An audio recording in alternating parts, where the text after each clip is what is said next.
আর 5টি বিধানসভার মতো মেদিনীপুরের উপনির্বাচন প্রক্রিয়া শুরু হলো মঙ্গলবার থেকে। শেষ পর্যায়ে ইভিএম মেশিন কাগজপত্র খুঁটিয়ে দেখে নিচ্ছেন ভোটকর্মীরা।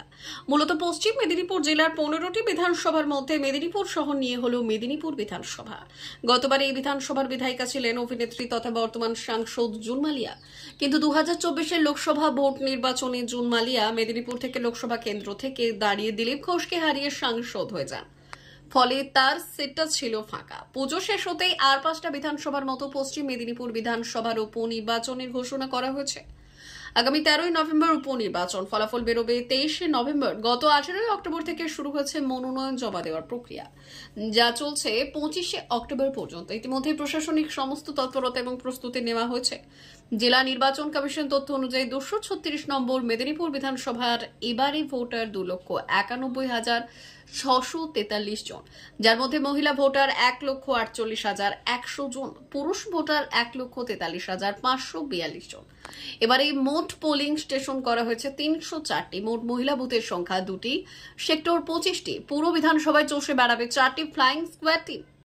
এরই পাশাপাশি থাকছে ওয়েবকাস্টিং। সিএপিএফ ডিপ্লয়েড 100% করা হয়েছে। এবারে আগের বারের মতোই পিডব্লিউডি ভোটার থাকছে 782 জন, পাশাপাশি 85-এর ওপরে বয়সের ভোটার 2607 জন।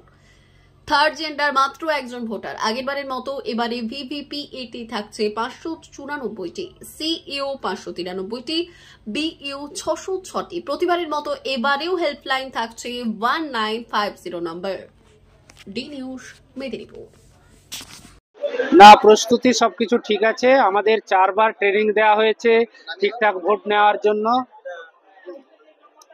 এখনো পর্যন্ত সমস্ত ম্যাটেরিয়ালস আমরা যা পেয়েছি মিলিয়ে দেখে নিয়েছি, সব ঠিক আছে।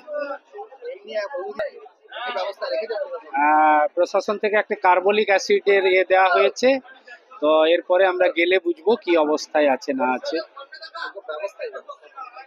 এখনো পর্যন্ত তো যা দেখছি ঠিকঠাক আছে।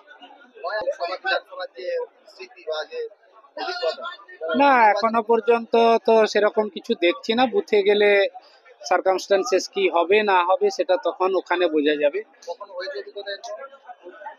না, আমার বুথে এখনো পর্যন্ত কোথাও বুথ জাম বা হয়নি। আমি আজ পর্যন্ত প্রায় 30খানা ভোট নেওয়া হয়ে গেছে। Bakiban primary school, booth number 10, Tapas Kumar Maiti. না, এবারে ইলেকশনে তো কোনো ভয় আতঙ্ক কিছু দেখছি না। আমাদের এলাকাতে তো এখানে নেই।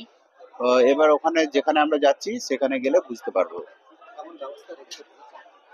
ঠিকঠাকই আছে। এখনো পর্যন্ত যা মেটেরিয়াল দেখতে পাচ্ছি বা এখানে আমাদেরকে যা প্রোভাইড করানো হয়েছে বা জলের ব্যবস্থা বা এমনি ছাউনি, এগুলো সব ঠিকঠাকই রয়েছে। সাপের আতঙ্ক ওখানে গেলে বুঝতে পারবো পরিস্থিতিটা কিরকম। এখন আমাদের এখানে তো সব ঠিকঠাক আছে।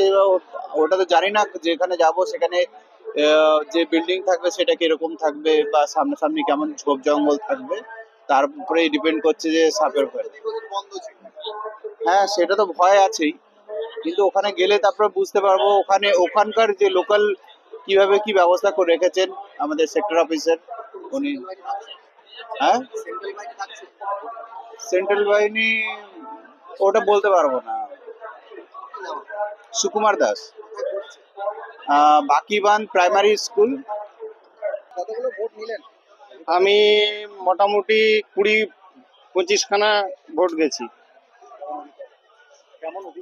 অভিজ্ঞতা মোটামুটি ভালোই। কিছু কিছু ক্ষেত্রে একটু কষ্ট হয়, দূরহ জায়গায় যেতে হয়, তো অনেক জায়গায় গাড়ি ঢুকে না, হেঁটেও অনেক জায়গায় যেতে হয়েছে আগে, এরকম ব্যাপার। আর মোটামুটি দেখছি তো এখনো পর্যন্ত যা আছে ভালোই ব্যবস্থাপনা রয়েছে। আর পরে বুথে পৌঁছাই, তারপর ব্যবস্থা বুঝতে পারবো। না, সেরকম কোনো ভয়ের দেখছি না।